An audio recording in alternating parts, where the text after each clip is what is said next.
Hello everyone, welcome to my channel. My name is Abhishek and I am second year BTech student. Currently I am pursuing cybersecurity professionally. In today's video, we will be knowing everything about Linux and its distributions. We will see Ubuntu and Kali Linux majorly, and lastly we will install Kali Linux as a virtual machine. So without any further ado, let's get started. So first thing, what is Linux? Similarly to Windows and Mac OS, Linux is an operating system. According to Google, Linux is family of open source Unix-like operating systems based on kernel Linux. So what is open source? Open source means the software which is freely available. So the Linux software is freely available and anyone can download it and install it and use it without paying anything. And second thing, what is Unix like? Unix is an operating system similarly to Linux and similarly to Unix, but Unix is developed by AT&T and which is not open source. Linux was released on September 17, 1991 by Linus Torvald. Now let's see Linux distributions. Similarly to Windows, as Windows has Windows XP, Windows 7, Windows 8, Windows 10, Linux has many distributions. To name a few, there are Debian, Ubuntu, Kali Linux, Fedora, Mint, Parrot OS, and many more. In today's video, we will see Ubuntu and Kali Linux specifically. So Ubuntu is one of the most popular operating system. It was specifically made for beginners or person who are shifting from Mac or Windows to Linux. Ubuntu is created and maintained by Canonical. They made Ubuntu operating system for beginners and beginners, intermediate, professionals, everybody can use Ubuntu. When it comes to server-side operating systems, Ubuntu is one of the most popular choice of developers. The Kali Linux. Kali Linux is an operating system made by amazing people at Offensive Security. They made Kali Linux specifically just for hackers and any security professional. The Kali Linux comes with many pre-installed tools. Now let's see installing Kali Linux. Before that, why Kali Linux? From all the Linux distributions. As I told you, Kali Linux can be your first operating system to learn Linux. It is very easy to learn. It's stable, it is easy to use syntax, and many more.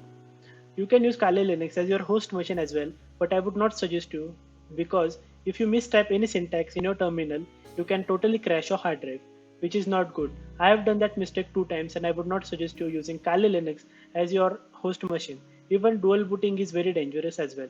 I would suggest you using virtual machines. Now when it comes to virtual machines, let's know what is virtual machine. As the name suggests, virtual machines are the operating system that we use inside our own host machine. Let's say I am using Kali Linux as my host machine, or if I am using Windows as my host machine, I can use Kali Linux inside Windows. You will see that once we have installed Kali Linux as a virtual machine. Fun fact, we can use Android mobile inside our computer using virtual machines. That is the magic of virtual machines. Virtualization is vastly used on server side as well because of its low cost and because of its low maintenance. Many companies such as Google, Azure, Amazon uses this virtualization to provide free softwares or provide server side hosting. Now let's move to installing. We need a software to run our virtual machines. In market there are two major softwares, VirtualBox by Oracle and VMware. I would suggest you use VMware because I have used both and VirtualBox is not beginner friendly.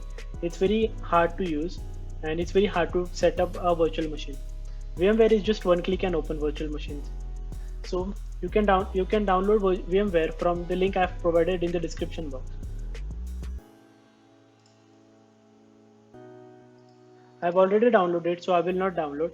As I would ask you to download and install it as we install any other software in Windows. To install Kali Linux, we need to install a iOS file. For VMware, I would highly suggest you to use the link I have provided in the description box because it is a custom made virtual machine Kali Linux for OSCP students. I have done my OSCP, so I have that link. It's 2.4 GB of file. You can download it from this link.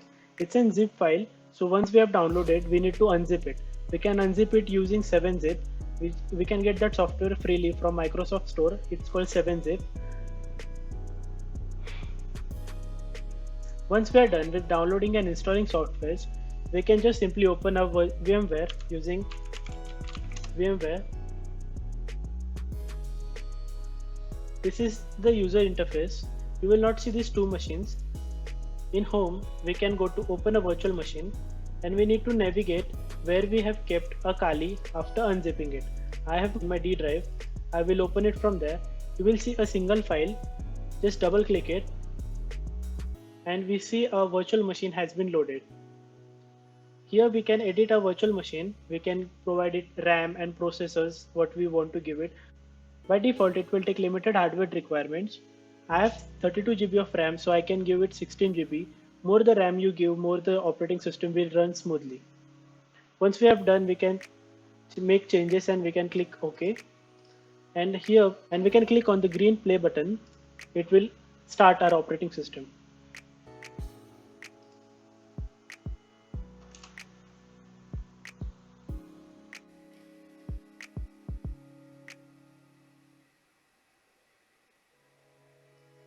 As we can see the login screen, it means our Kali Linux has been installed as virtual machine properly. The default credentials of your virtual machine would be Kali Kali, and you can change your password after you're logged in. And lastly, thanks for watching my video guys. If you're a cybersecurity enthusiastic or you want to pursue a career in cybersecurity, please consider subscribing this channel. I'll be providing such useful videos daily, and soon I'm going to start a cybersecurity journey in which I'll be teaching Linux, bash and automation, networking, bug bounty hunting, penetration testing, and also some hack stories on this channel. So till that, stay tuned, have a good day and take care. Bye.